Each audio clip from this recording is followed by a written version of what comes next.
Meghan O'Leary, I've got to ask, how do you go from being an undergraduate at the University of Virginia, playing softball and volleyball, to representing the United States with the U.S. rowing team in Rio in August? Yeah, someone recently said it must take a lot of grit. I really like that word. Yeah, it took finding a passion, figuring out a way to make it happen, and a lot of grit. It was a lot of hard work. I knew I had to, if I wanted to achieve this dream, I had to do some unique things to make it happen in a short time frame.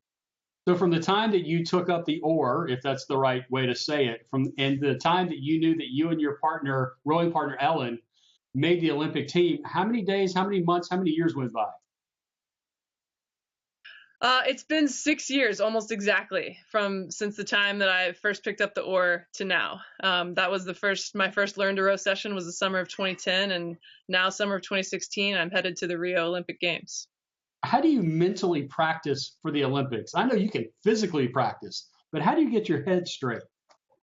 Yeah, I mean, you have to put in a lot of extra work on that end because the Olympics is like no other competition. It's the biggest stage, right, for any athlete.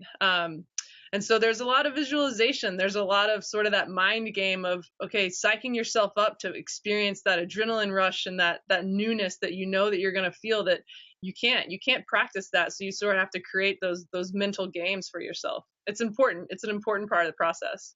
A lot has been discussed about Zika. Has been talked about the water quality in Rio. You're in rowing. You're going to experience both. What's your mindset heading into those conditions?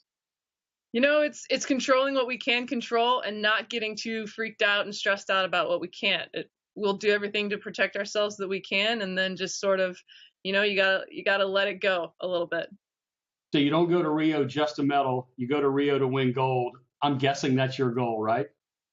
Absolutely, absolutely. We fully believe we'll be on the podium. Well, Megan, best of luck to you, and thanks for being with us today. Thanks, Trip. This was a blast.